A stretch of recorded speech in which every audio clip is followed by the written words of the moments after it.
All right. Welcome back to Behind the Deal. Today, we're joined by a true leader in Edmonton real estate, Greg Steele. Since beginning his career in 1988, Greg has built a remarkable legacy spanning nearly 4 decades in residential, commercial, and development real estate. Beyond his success in business, Greg served as the president of the Realtors Association of Edmonton and has helped shape the industry through years of leadership and service. A recipient of the RE/MAX Hall of Fame Lifetime Achievement Award and International Special Service Awards, Greg is equally known for his commitment to giving back. For more than 20 years, he has donated a portion of every transaction to charities, including Children's Miracle Network and the Canadian Cancer Society, an impact he considers the greatest achievement of his career. Greg, welcome to Behind the Deal. Thank you, Jordy. Thanks for having me. It's a pleasure to be here. We're very excited to have you on today because Greg Steele, for those who may not know him, he is the market expert. He knows how the market's running, all of the industry insights. So today we want to pick his brain on that. Let's start from the beginning. You've been in real estate since 1988. What originally attracted you to the industry, and what do you believe is the biggest factor behind your longevity and success? Great question. What got me into real estate? To be frank and honest, it was a girl I was dating at the time. Her father, he was a businessman. He had his own company, and I was trained in fiber optics, and I was working for CN. And I was doing electronics and installing the traffic control systems for Alberta, for Western Canada, actually. And we did such a good job that they started laying us off 3 months of the year. And I hated being laid off for 3 months, unemployed. And my girlfriend's dad at the time suggested I try something unique and different. He was getting his real estate license at the time. So he suggested I should go with him, get the books, and never thought of it before because I've never sold anything in my life. And I thought, okay, let's try this. So got the books, studied over the winter when I was laid off for CN. And in the spring, took my exam, passed, and went and applied at one company. Didn't realize that every company wanted a real estate agent. But I applied at one. They decided to hire me. And I came home and thought I killed it. Love that. And here we are today, decades later, and still a real estate agent. No. 8 years later. So you've worked in both residential and commercial. What lessons from each side of the business made you a better realtor? Lessons. Wow. Every day is a lesson. You need to pay attention to what's going on in the industry. There are many facets to the industry, which I've learned over the last decades. And one of the biggest things I learned early on in my career is to absorb what's going on with your colleagues, with the other people in the industry with a lot more experience than you, and try and take little pieces of everything they're doing, because not everything will work for you or for anybody else, but there's certain nuggets in there that will resonate, and then away you go. Great advice. So you've seen multiple market cycles over the years. How would you describe the current Edmonton market? The current Edmonton market is very reflective of the first 2 pivotal changes that I saw in my career in the early 90s. And then in the probably 2006, 2007, at the crash of the subprime market. A lot of the economic cycles are replaying themselves right now. And we're seeing a lot of the same things politically, economically in our country lining up. And they tend to resonate and repeat themselves every, decade. And we've had 3 major corrections in the market since I've been licensed. And I believe right now we're seeing signs that we could be poised for another correction in the market. So what are most realtors misunderstanding about the market? Hype. What's happening right now is in previous decades, you had mainstream media that would, dictate how things, or what they wanted you to believe how things were going. And now there's multiple voices across every spectrum with social media. So everybody has a cell phone, everybody has an opinion, and everybody has access to Twitter, Facebook, LinkedIn, TikTok, and even the uneducated are very prevalent in the market, and a lot of people just kind of spew their reality, and a lot of people that don't know where to really find the information they should be listening to and reading, they tend not to, and they listen to the loudest rather than the most accurate. Yes. So that's a good point. In your opinion, then, what would separate a good market analysis compared to someone who's just following headlines? Well, data. Almost everything that we do with a CMA, comparative market analysis, is historical information. Too many people I'm seeing lead too much into future possibilities, what could happen rather than what has happened. And access to information is so easy to obtain right now that a lot of people don't know how to read the data. What indicators do you personally watch for when you look for your market insights, or what you're telling your clients? What are you looking for? You're looking for employment data. You're looking for interprovincial migration. You're looking for absorption of the market. You're looking for building a new product in the market. There's many, many different facets that people don't understand that are new in the industry that will control the increase and decrease of our market for sales, price, and activity. So what do you think will happen to the Edmonton market in the next 1 to 3 years? Well, there's a lot of crazy things are happening in the world right now. A lot of, the war in Iran, the war in Ukraine, a lot of stuff like that. The Strait of Hormuz is shut down. 20 to 25% of the world's product is trapped. It's causing a lot of strife in the world. Whether we don't see it independently directly right now, we will see it in 3 to 6 months. We're starting to see inflation enter the market. We're starting to see shortages in the food supply. We're seeing shortages in fertilizer, which every farmer in Canada that produces food needs. We're seeing shortages in petroleum products. So a lot of that, with those shortages comes economic strife. Some of the companies that are directly related to that will not be able to sustain the level of income, the level of sales that they have. So they may be laying people off. We're seeing AI enter the market in a tremendous way. And AI, I believe, is going to have a major impact on our market over the next coming years. Mm-hmm. So you've served as a president of the Realtors Association of Edmonton during a pivotal time in the industry. What were some of the biggest lessons you learned from that experience?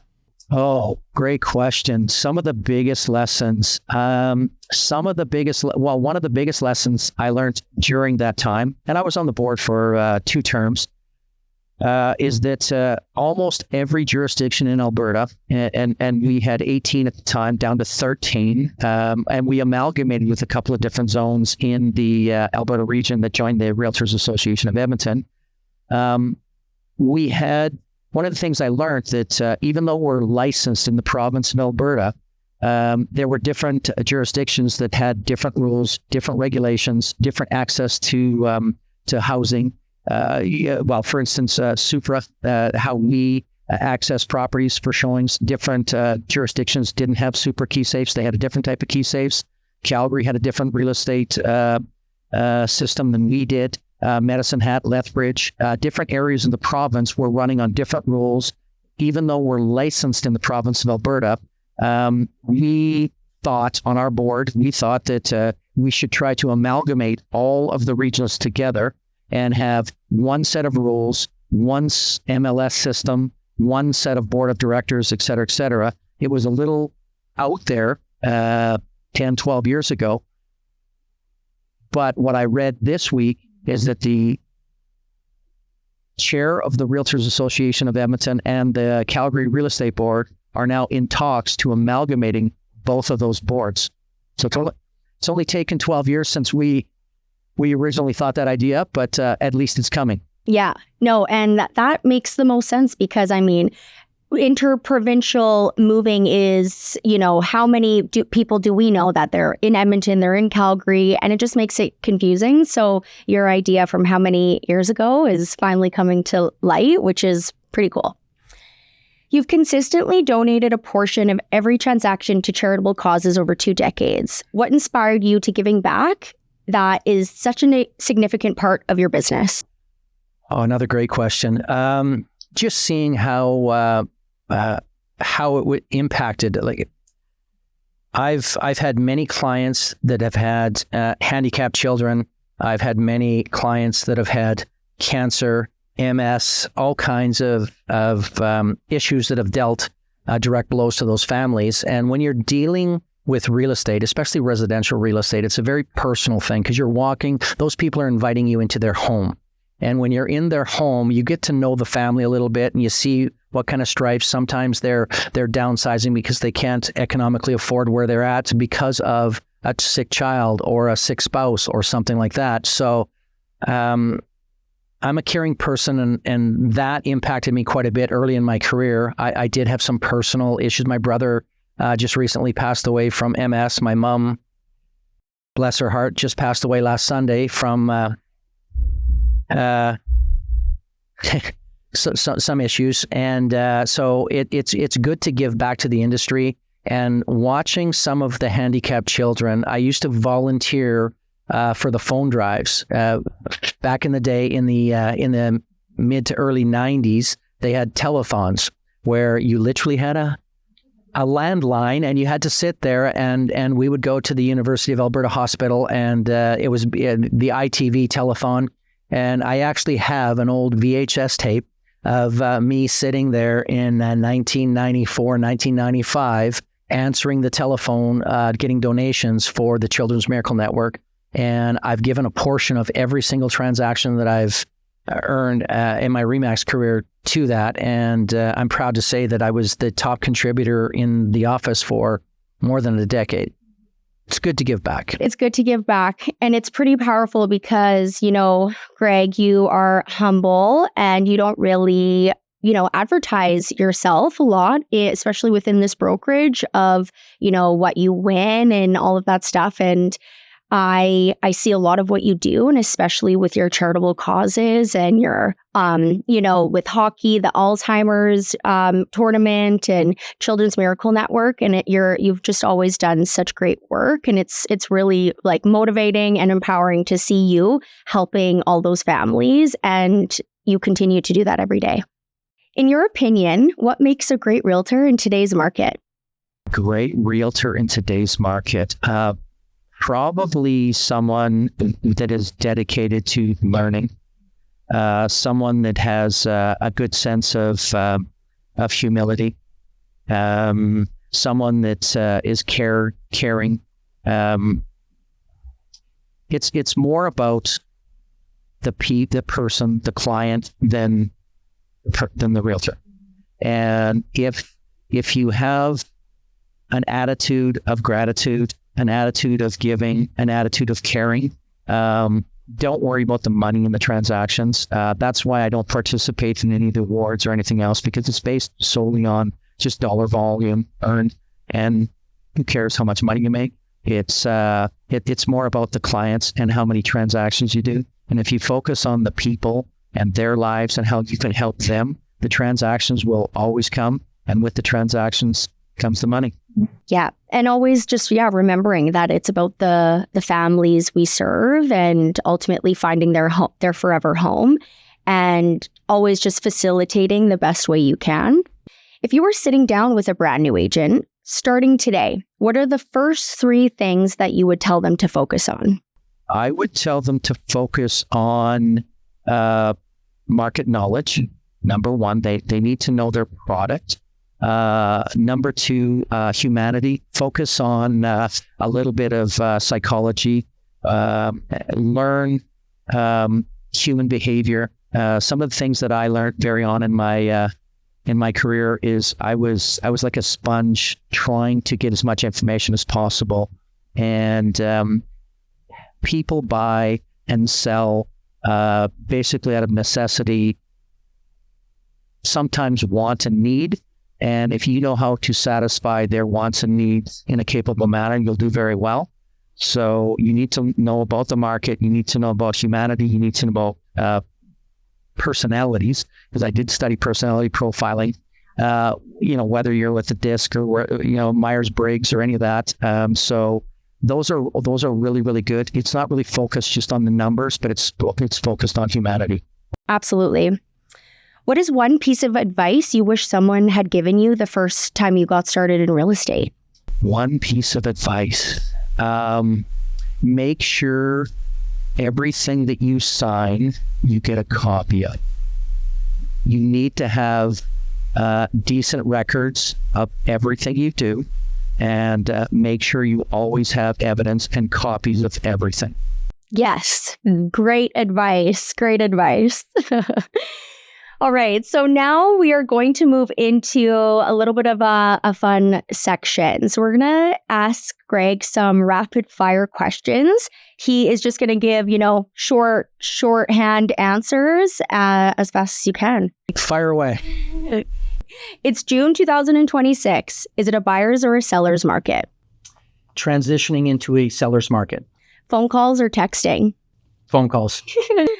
We had a conversation this morning about this exactly, about how the agent responded, well, why didn't you text me? I phoned you and left you a voicemail.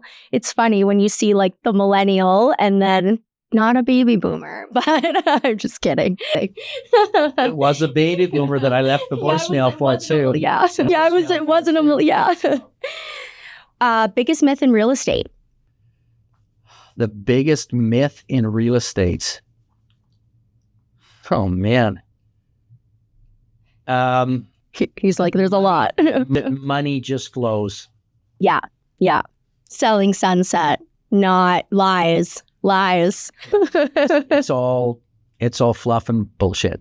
So I know that you've attended over 600 concerts. What's the best concert that you've ever seen? The best concert that I've ever seen, probably, I'd have to say two. Number one, Aerosmith in 1976, believe it or not, way back when.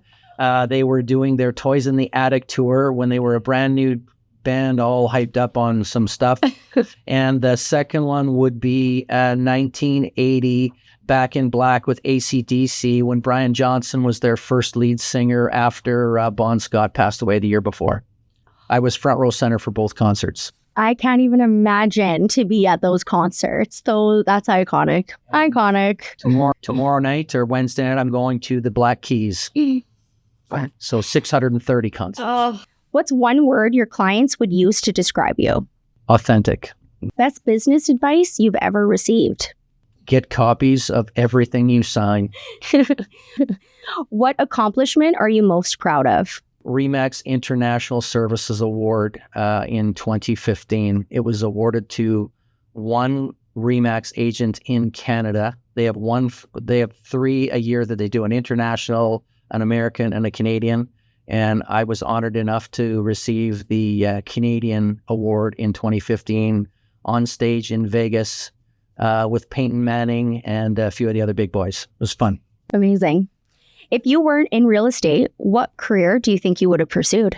I would have, I would have liked to have done something in the music industry, maybe a concert promoter or something like that. I've been a big sponsor of the Edmonton Blues Festival for the last 15 years, and unfortunately this year it's shut down after 25 years.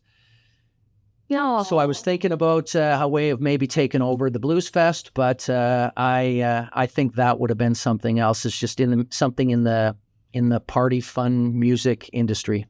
I could absolutely see you in that type of role. I love that. All right, to kind of round out this interview, we're going to ask a few bonus questions, kind of rapid fire as well. Coffee or cocktails? Depends on the situation. Yeah. Coffee every morning, but Cocktails in coffee? coffee every morning, but Cocktails every evening. yeah. Classic car or a Harley Davidson? Well, I have a very, very limited Screaming Eagle Harley Davidson. So, and I love classic cars because I had 8 or 9 of them in my high school days and in the 70s and 80s. So I would say Harley Davidson. Best city that you've ever traveled to? Oh, St. Petersburg, Russia, and Prague in the Czech Republic. Oh, I've been to both those places. Very beautiful. One thing most people don't know about Greg Steele? That they don't know about me.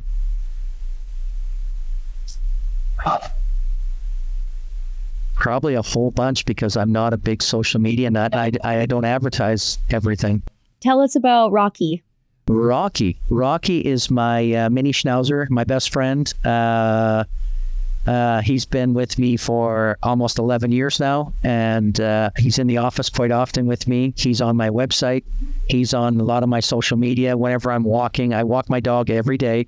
I do anywhere between 8 and 12 kilometers every single day with that dog, and on weekends, sometimes twice a day. So he keeps me level. He keeps me grounded, and we have great conversations. And, there's people we talk shit about. I love that. So what people might not know is Greg is an avid animal lover, dogs. So if you are looking for a home that is family pet friendly, contact Greg Steele. Yes, I speak dog. He speaks dog. All right. So a hockey game, a golf course, or a Harley ride. What are you choosing on a perfect day? Golf course, Harley ride, and I would prefer. I play hockey every week still now. I've been playing for 60 years, unfortunately.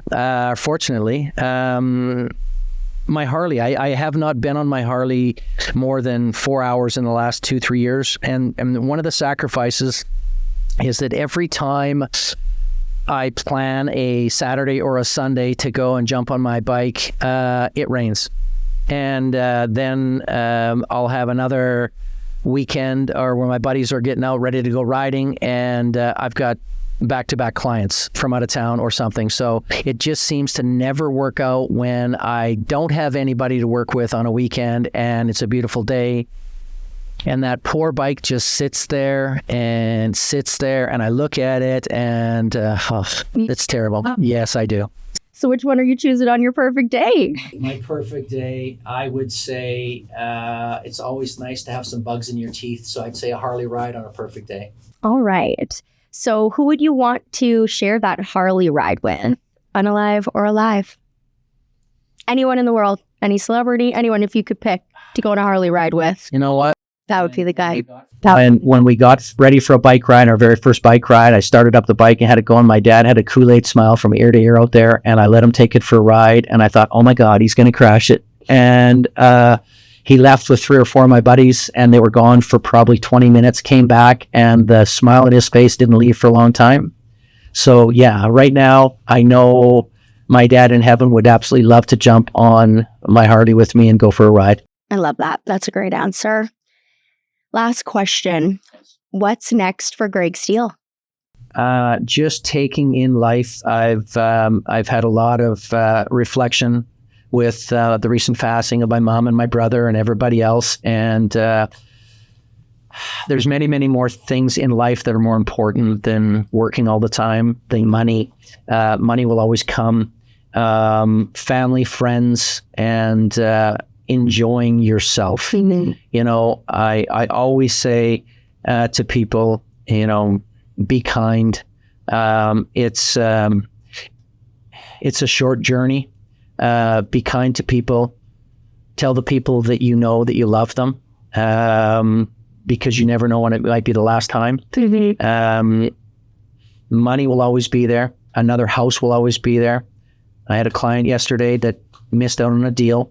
We've written 5 offers with him in the last 3 months, and he's always panicking that the next house is the one. And I keep telling him, relax. When it's meant to be, it'll be. And so far, he's missed out on 5. And one of the ones that he missed out on that he was very unhappy about, another one that was better than that one came along. And he said, you keep telling me that, and I can't believe it happens, but it happens all the time. Everything you're telling me that's going to happen has happened. Yeah. I said, yeah, Terry, that's the way it is. That's the way it is.